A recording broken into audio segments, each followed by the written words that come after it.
Welcome back to Unapologetically Woman. We're celebrating phenomenal women all across Kentucky who make no apologies for their perspectives or the impacts that they're making in the community. Today we're celebrating Dr. Wanda Gonsalves. Wanda is a mom, a grand to her grandchildren. She's an educator and a retired physician.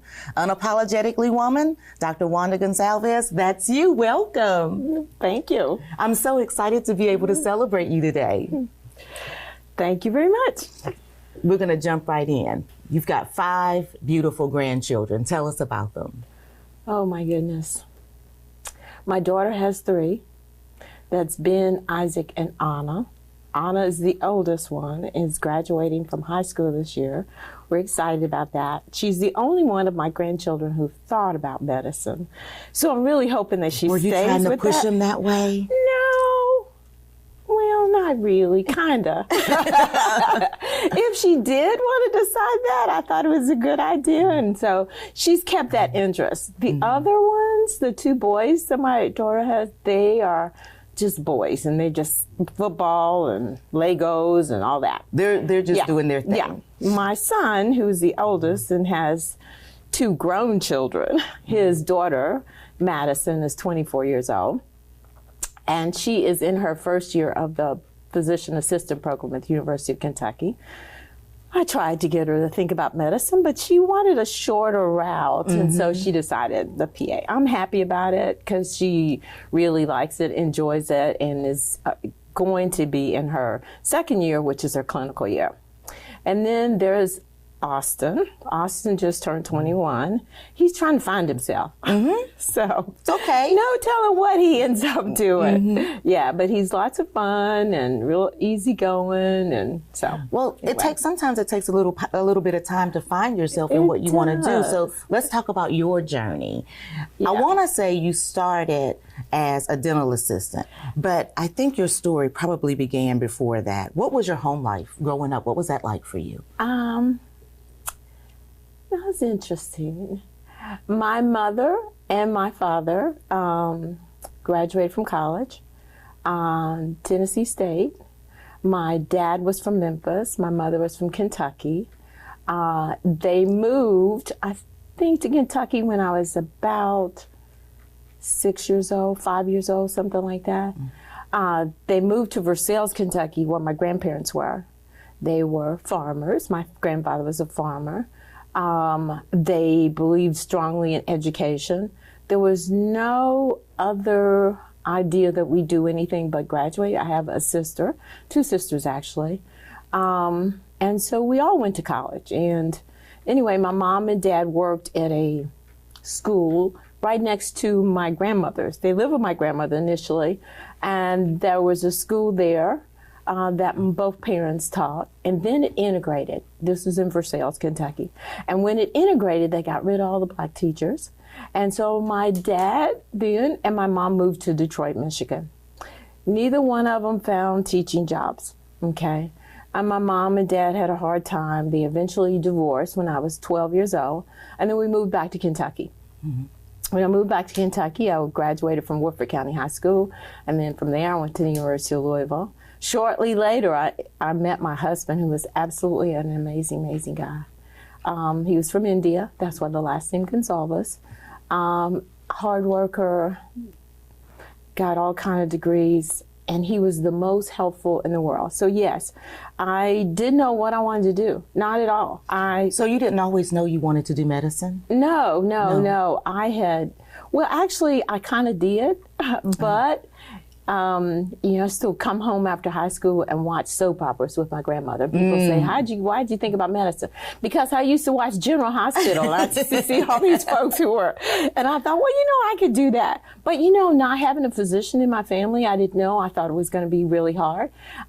So while I was in college, I got my teeth cleaned. I'd never even gotten my teeth cleaned, and a hygienist did that. So I thought, okay, I think I'll be a dental hygienist. It was a BS degree at U of L, and I finished. Well, I worked as a hygienist for like 2 years, something like that. It was really hard getting a job. It was really hard.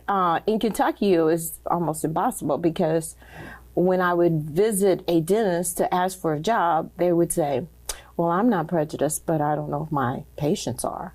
So I had a hard time getting a job. So I decided, this is enough of this, I can't do it. I worked as a dental hygienist for Dr. J.C. Lee, who was probably the only black dentist in Lexington at the time. And so he was wonderful. He said, if you want to go to med school, you know.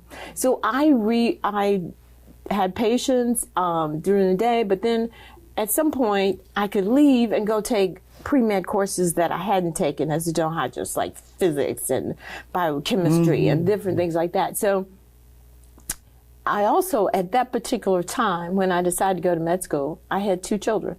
One was 6 and one was 6 months. That's when I got in med school, when I was 6 and 6 months. That tells you what a good husband I had, because he cooked all the time, except for weekends. He was just amazing. He was a true support system. He was, for you. he was. And he was at the same time doing the MBA. So we were both studying.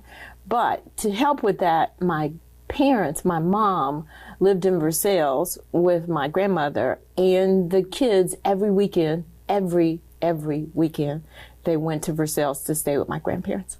And so they kind of grew up with my grandparents and the church and that she was going to.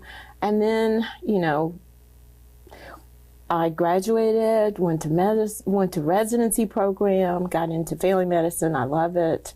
And then stayed there. And so part of the work that you've done at the different universities that you've worked at, or different hospitals that you worked at, include diversity and inclusion. Oh, yeah. Because you were just talking about it. Representation matters. And a lot of times if you don't see somebody who looks like you doing what you want to do, you can't see yourself in that position. How important is that in the work that you do? I think that was amazing. I started at the University of Kentucky, worked for there 10 years, academic medicine.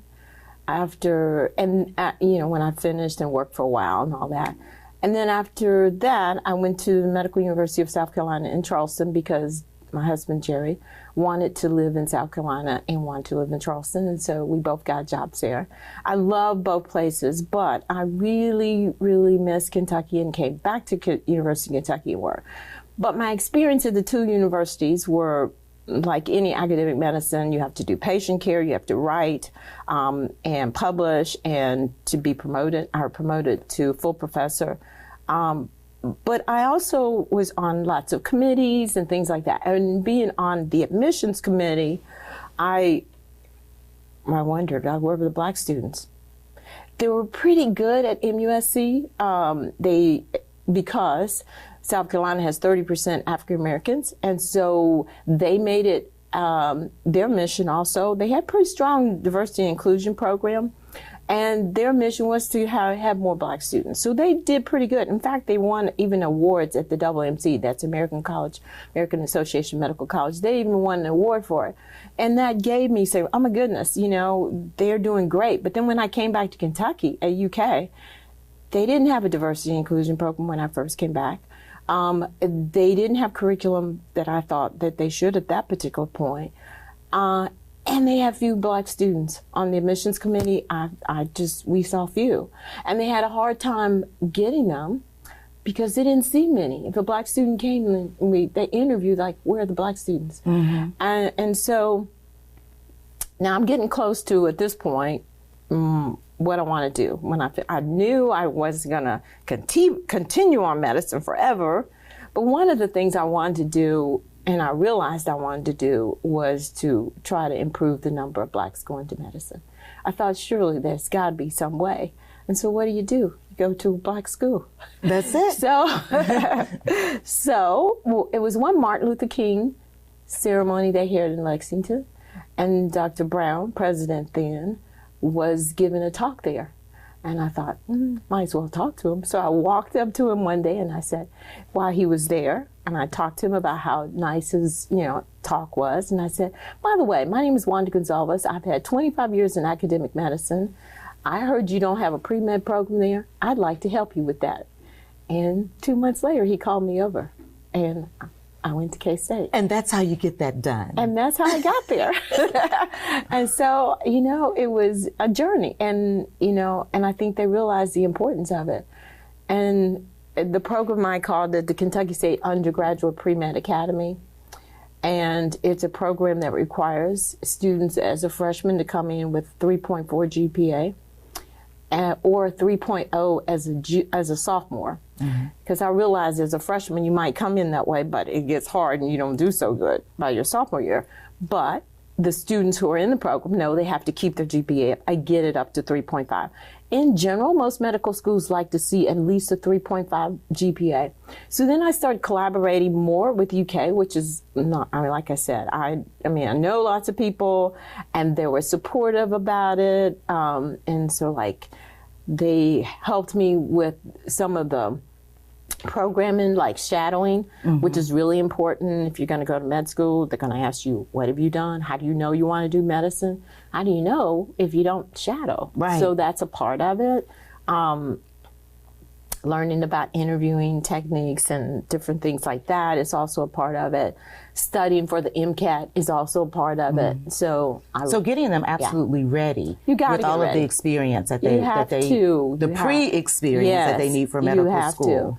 And that's the problem. The problem is that if you don't have a Black physician, if you don't have a parent who's a doctor, how do you know what you're supposed to do? You know, there are now UK and most schools will have advising for different careers, and they do. They have pretty good advising at UK. But those advisors say, okay, you come there, they tell you just about what courses you're supposed to take, but that's it. You need more than that. You need more support. That's why I think Kuma is so amazing, because students, when they are in the same group and then form a community of like-minded people who really want to do the same thing, you know. So when they do that, I always tell them, I never would have made to med school if I didn't have a group of students that I studied with. I had 4 students like me who used to study right before a test and do well. Things I thought I knew, I didn't really know until I studied with somebody else. So I think that's really helpful. Now, Kuma students are now studying together when they're studying organic, I've learned. How many of those students do you have in prep? Currently, I have 12. I had 16. Unfortunately, I lost 4 this year. There were incoming rising sophomores, actually, and they wouldn't get vaccinated. And I said, I'm sorry, you cannot be in this program without vaccination. Why? Because the hospitals require you to be vaccinated. You know, you can't come in here without being there. You can't participate, so you can't be in Kuma. And so I lost 4 for that reason, which was really kind of crazy, given the fact that you got to show your immunization wherever you go. You know, for your tetanus, your anything, you've got to show your vaccination. It's a bad mistake, and I'm sorry I lost them, but you have to do what you have to do. But I've got 12 really good ones, and I've got 5 rising seniors. Of those, I'm hoping they will finish studying for the MCAT. There's a program that I think that they're prep programs to help students get ready for the MCAT. And my students are taking a prep course called the Kaplan course. So I know it well. Yeah, so I had to raise money to get that. K-State didn't have the money. Normally, it's about $2,400 a test prep, but the Kaplan gave it to us for $1,000. So 5 of the students are studying right now with Kaplan to try to do well on the MCAT. I'm excited about that. That's exciting. You've also done, you've co-author of a book. You talked about your publications. Talk about your book. Yeah, I'm involved, the really good thing about, I think, no matter what career you have, before you do anything, it always is great. So as a dental hygienist, I've had an interest in oral health all the time. Even when I went to med school, we're not looking at the mouth really good because med students don't learn that kind of stuff. We really don't learn what you need to know. And what we know now is that oral health really affects your overall health. Poor oral health can kill you. Absolutely. So a few of us around the country got together and we developed an oral health curriculum. It's called Smiles for Life. And it's online and it's free and it's very well accepted. And so I've written for that in articles mainly. My articles have been on oral health, really to increase the knowledge of oral health in medicine. And just recently I was named a Kentucky oral health champion. Yes, Because I'm doing my best to increase knowledge of, and my job is to increase curricula at med schools in oral health. So we're doing an assessment and, well, what are you doing? And most people are not doing much. So I'm trying to increase that. That's one of the things. When you think back on all of the things your experience, if you got a do-over, would you still choose medicine? Yes. Yeah. And I'd still choose family medicine, primary care. Something I think we really, really need. And I think that we need African American physicians because studies have shown that if you have a physician that looks like you, your trust is better. And if you trust somebody, you're more likely going to do what they ask you to do or what you should consider doing. So that's why we definitely need more minorities in medicine. Well, and I can tell you when you said that, I had a memory because it really does matter. It does matter. My daughter is 19 years old, so I'm like, okay, I'm not going to the doctor with you anymore. I'm sending you by yourself. And we had a change in physicians. And when she came home, she was so excited because she said, she complimented my edges, and so it matters. It does. It does. And that was an icebreaker right there. No, it does. And, I noticed that, well, it's different. And I noticed it's different. It's more fun for me. Because at the University of Kentucky, before I went to MUSC in South Carolina, I could go all day and probably see 3 African American patients, a person of color.